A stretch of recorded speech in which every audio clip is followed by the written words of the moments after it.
Over the years, I made several videos regarding so-called astronaut Don Pettit, basically the head of mockery when it comes to NASA. I find it very interesting what he says during this interview from a few months back. He basically states that technology to go back to the moon has been destroyed. He'd love to go back in a nanosecond, but that technology does not exist anymore. But then he goes on to talk about going to Mars.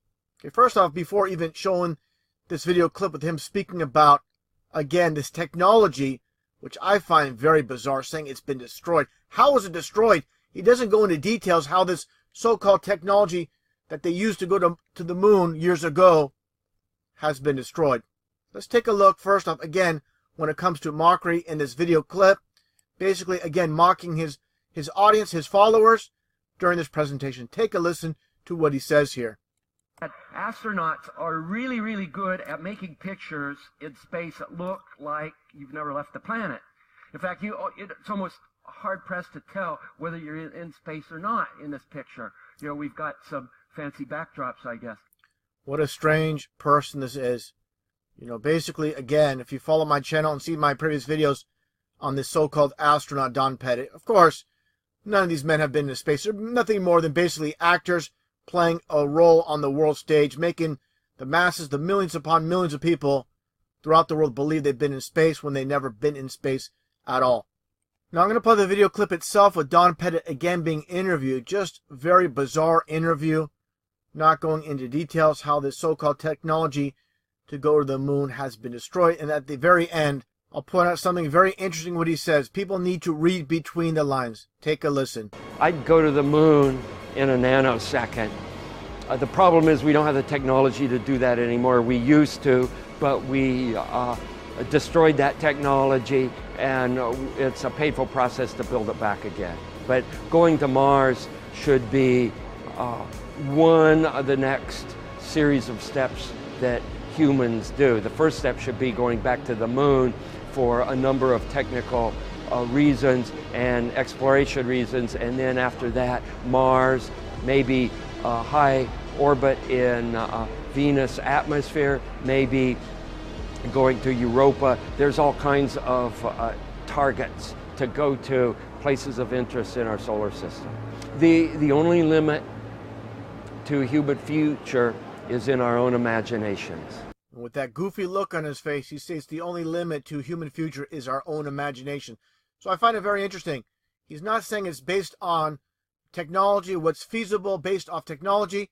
He says it's based on our imaginations. So when it comes down to it, like I play this video clip I'll show in a second with William Shatner stating, science and science fiction are one and the same. There's no difference whatsoever. Take a listen. My question is, through your career and your writing and your acting, you've inspired so many people to enter the sciences. How do you balance science with science fiction? They're both the same. The mystery of science fiction is what I'm talking about. Science and science fiction are essentially the same. Thank you very much. How do you prove a black hole? How do you know those gravitational waves proved the collision of two black holes? Somehow, eventually, they are able to observe phenomena. No, they can't observe. It's too far away. It's too theoretical. How do we know what they're saying is true? You know what it really is? It's all science fiction. Science and science fiction are essentially the same. Thank you very much.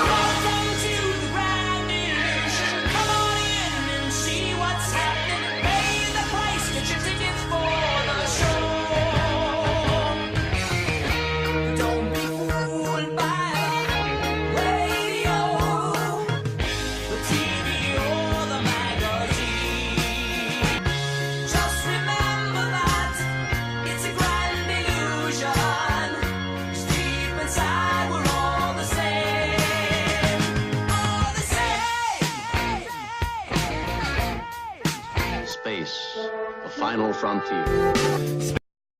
Space may be the final frontier, but it's made in a Hollywood base. The final. Space may be the final frontier, but it's made in a Hollywood base. Space may be the final frontier, but it's made in a Hollywood. Space may be the final frontier, but it's made in a Hollywood basement. Be the final frontier, but it's made in a Hollywood basement. I think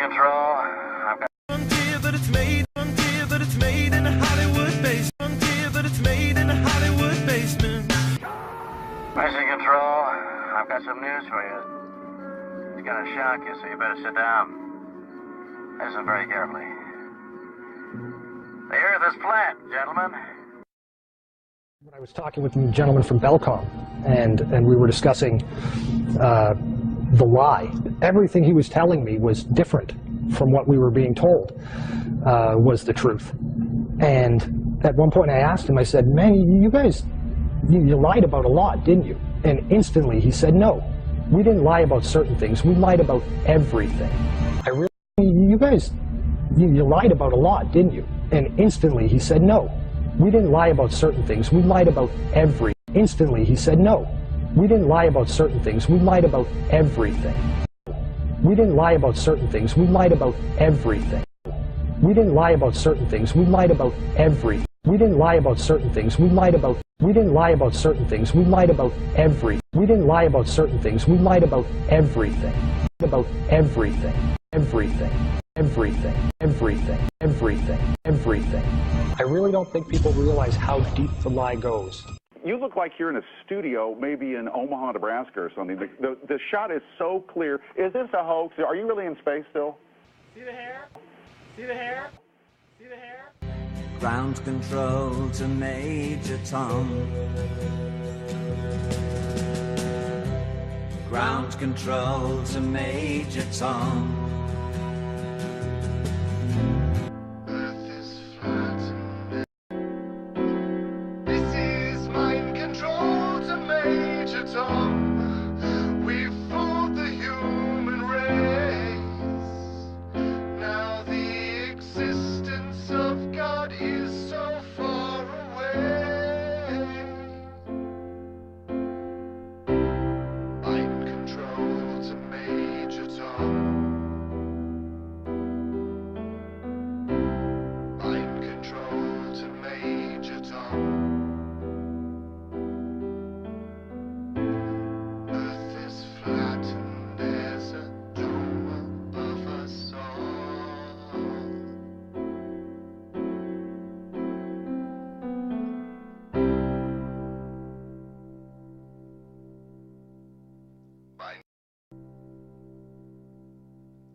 It's just my job 5 days a week. A rocket man.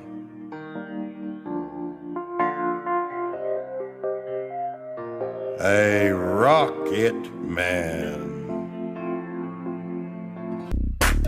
I can hear machinery blinding me with science. Science. It's poetry in motion. Can you hear me, Major Tom? Can you